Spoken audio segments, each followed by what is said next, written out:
আগামী ৩রা আগস্ট আমরা শহীদ মিনারে জড়ো হচ্ছি। জুলাই ঘোষণাপত্র এবং জুলাই সনদ আদায়ের লক্ষ্যে আমরা ইনশাআল্লাহ শহীদ মিনার থেকে আদায় করে নিব।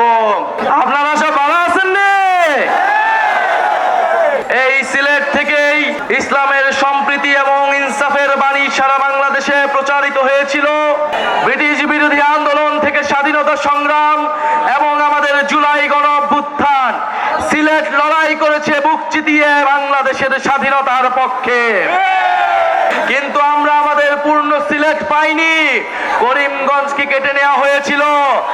আসামের সাথে আমাদের সিলেটের বহু অংশকে জুড়ে দেওয়া হয়েছিল।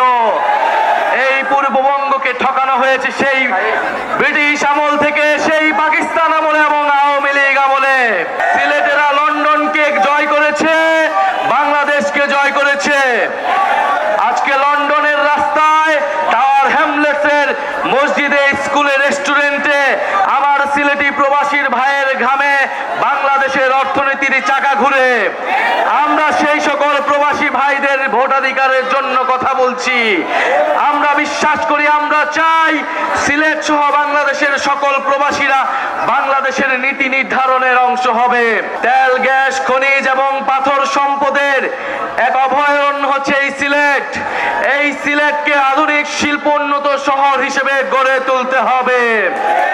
বিচার সংস্কার এবং নতুন বাংলাদেশের জন্য, নতুন সংবিধানের জন্য আমরা রাজপথে নেমেছি। যেই নতুন সংবিধানে আপনার আমার অধিকারের কথা থাকবে, সিলেটের মানুষের মর্যাদার কথা থাকবে। সিলেটবাসী দেখিয়ে দিয়েছে, আনাচে কানাচে আজকে ভরপুর রয়েছে এই সমাবেশ। আগামী ৩রা আগস্ট আমরা শহীদ মিনারে জড়ো হচ্ছি। জুলাই ঘোষণাপত্র এবং জুলাই সনদ আদায়ের লক্ষ্যে আমরা ইনশাআল্লাহ শহীদ মিনার থেকে আদায় করে নিব।